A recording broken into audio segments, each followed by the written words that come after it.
എല്ലാവർക്കും ദീപ്താസ് കിച്ചണിലേക്ക് സ്വാഗതം. ഇന്നത്തെ നമ്മുടെ റെസിപ്പി നേന്ത്രപ്പഴം വെച്ചിട്ടുള്ളൊരു ഈവനിങ് സ്നാക്കാണ്. ഇത് വളരെ എളുപ്പത്തിൽ തന്നെ തയ്യാറാക്കാനായിട്ട് പറ്റും. നല്ല ടേസ്റ്റിയാണ്. അപ്പോൾ ഇത് എങ്ങനെയാണ് തയ്യാറാക്കുന്നതെന്ന് നോക്കാം. ഇതിന് വേണ്ടിയിട്ട് ഞാൻ 2 നേന്ത്രപ്പഴം ഇതുപോലെ ചെറുതായിട്ടൊന്ന് കട്ട് ചെയ്തിട്ട് ഒരു ബൗളിലേക്ക് ഇട്ട് കൊടുത്തിട്ടുണ്ട്.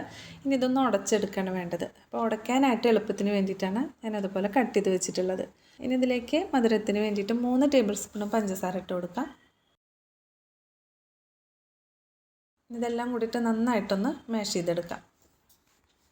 അത്യാവശ്യം നന്നായിട്ട് പഴുത്തിട്ടുള്ള പഴമാണ്. അപ്പോൾ നിങ്ങൾ പഴത്തിൻ്റെ മധുരത്തിനനുസരിച്ചിട്ട് പഞ്ചസാര ചേർത്ത് കൊടുത്താൽ മതി. നന്നായിട്ട് ഉടഞ്ഞു പോകേണ്ട ആവശ്യമില്ല. ചെറിയ ചെറിയ കഷ്ണങ്ങളൊക്കെ ആയിട്ട് കിടക്കുകയാണെങ്കിലാണ് നല്ലൊരു ടേസ്റ്റ് ഉണ്ടാവുന്നത്. കണ്ട ഈ ഒരു പാകത്തിൽ വേണം ഉടച്ചെടുക്കാനായിട്ട്. ഇനി ഇതിലേക്ക് മൈദയാണ് ചേർത്ത് കൊടുക്കേണ്ടത്. ഞാനിവിടെ 3 ടേബിൾ സ്പൂൺ മൈദ ചേർക്കുന്നുണ്ട്.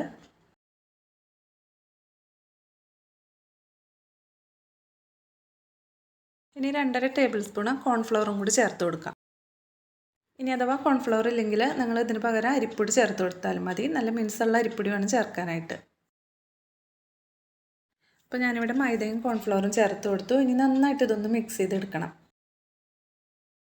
നല്ലൊരു ഫ്ലേവറിന് വേണ്ടിയിട്ട് 1/2 ടീസ്പൂണ് ഏലക്ക പൊടിച്ചത് ചേർക്കാം.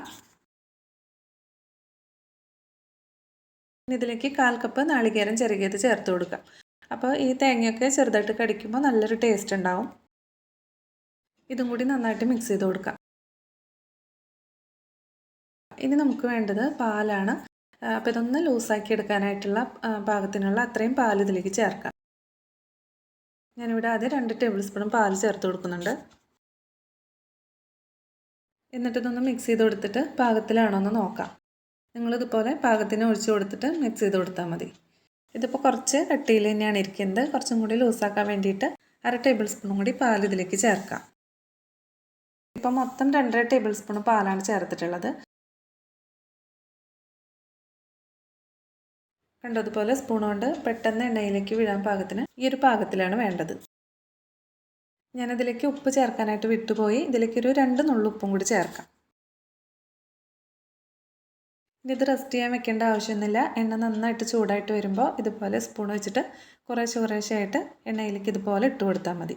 എണ്ണ നന്നായിട്ട് ചൂടാകുമ്പോൾ തീ ഒരു മീഡിയം ഫ്ലെയിമിൽ വെച്ചിട്ട് വേണം ഇതുപോലെ ഇട്ട് കൊടുക്കാനായിട്ട്.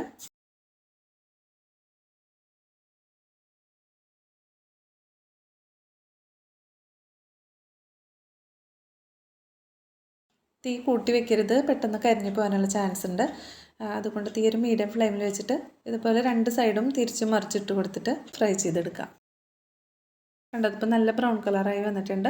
നമുക്കിത് കോരിയെടുക്കാം.